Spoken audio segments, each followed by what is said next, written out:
Hello viewers, இன்றைக்கி நம்ம முட்டை கத்திரிக்காய் போட்டு குருமா வைக்க போகிறோம். அதுக்கு வெங்காயம், தக்காளி, பச்சை மிளகாய் எல்லாம் நறுக்கி வச்சுருக்கேன். எண்ணெய் காஞ்சிருச்சு. வெந்தயம், சோம்பு, சீரகம் போட்டு வெடிக்க விட்றேன். இப்போ வெங்காயத்தை சேர்த்துக்கிறோம்.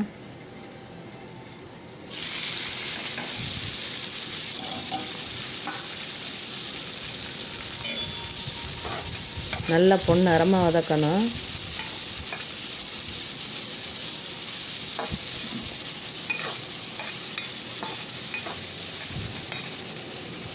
கறி குருமா மாதிரி இதுவும் குருமா தான், முட்டை குருமா. 2 உப்பு சேர்த்து வதக்கணும். பூண்டு சேர்த்துக்கிறேன். ஒரு பூண்டு முழு பூண்டை எடுத்து அதை பல்ல தட்டிட்டு போட்டிருக்கேன். அதையும் சேர்த்து நல்லா வதக்கிடுவோம்.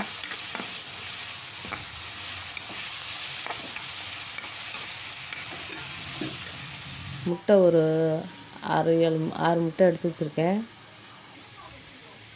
கத்திரிக்காய் எடுத்து வச்சுருக்கேன். அதை கொத்து கொத்தாக நறுக்கணும். பாருங்கள், நறுக்கிட்டேன். கொத்து கொத்தாக நறுக்கியிருக்கேன் பாருங்கள். இப்படி தான் போடணும் குருமாவுக்கு.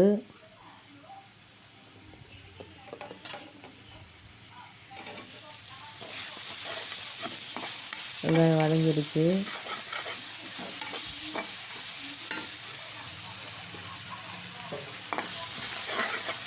இப்போ கத்திரிக்காய் சேர்த்துக்கலாம்.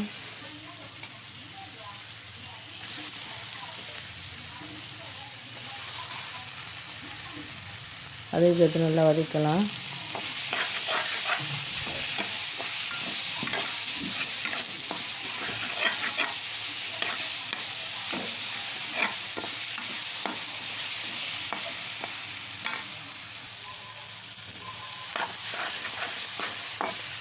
நல்லா வதக்கணும் கத்திரிக்காய். அப்போ தான் நல்லாயிருக்கும், வாசமாக இருக்கும்.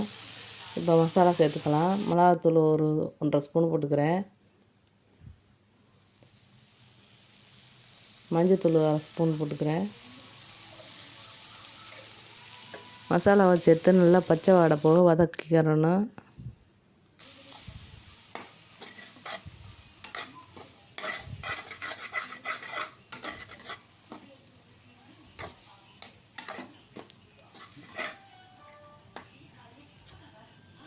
தேங்காய் ஒரு 1/2 மூடி கீரி அரைச்சி வச்சுருக்கேன். நல்லா நைஸாக அரைச்சி எடுத்துக்கிறணும்.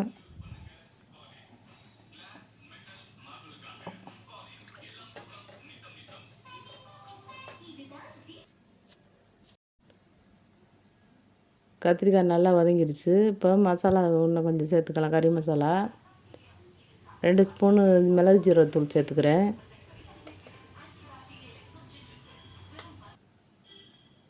கறி குழம்பு மாதிரி தான் இது. நல்ல வாசனையாகவும் டேஸ்ட்டாகவும் இருக்கும்.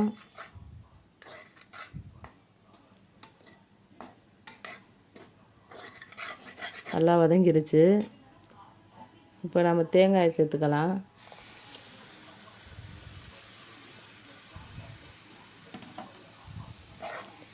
அதையும் சேர்த்து 2 வதக்கிட்டு தண்ணி ஊற்ற வேண்டியது தான்.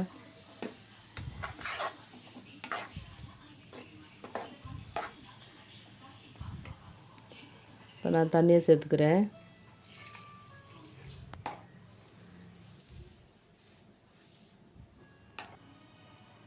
உப்பு சேர்த்துக்கிறேன். ஏற்கனவே வெங்காயத்தில் உப்பு போட்டிருக்கேன், அதனால் கம்மியாக போடுறேன்.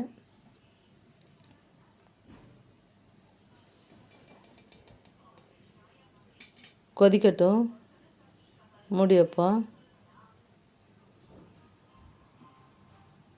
10 நிமிஷம் ஆயிடுச்சு. கொதிச்சிருச்சு.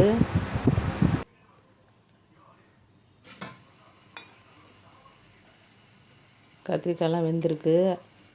இன்னும் சேர்த்த வேகணும். முட்டையை சேர்த்து அப்புறம் கொஞ்சம் நேரம் கொதிக்க விட்டால் சரியாக வந்துடும்.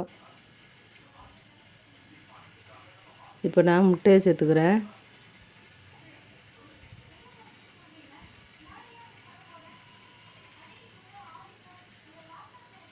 சேர்த்து நல்லா கொதிக்க விடணும்.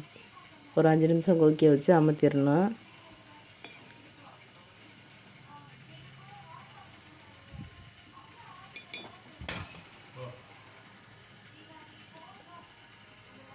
பாருங்கள், சுவையான கத்திரிக்காய் முட்டை குருமா ரெடி ஆயிடுச்சு.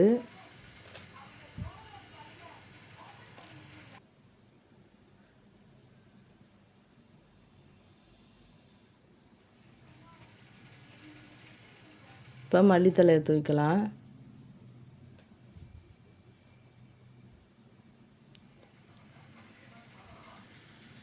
பாருங்கள் எப்படி ரெடி ஆயிடுச்சுன்னு.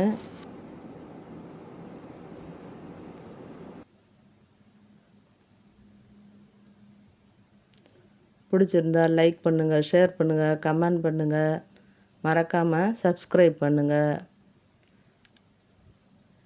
நீங்களும் உங்கள் வீட்டில் இந்த மாதிரி செஞ்சு சாப்பிடுங்க.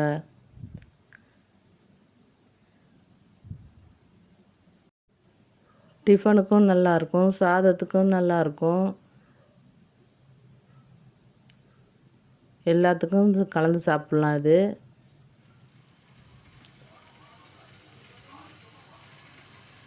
நீங்களும் வச்சு சாப்பிட்டு பாருங்கள். ரொம்ப டேஸ்ட்டாக இருக்கும்.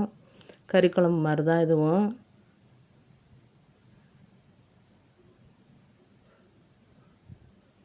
பாருங்கள், நல்லா வந்திருக்கு. நீங்களும் உங்கள் வீட்டில் செஞ்சு பாருங்கள். கமெண்ட் பண்ணுங்கள். பாய்.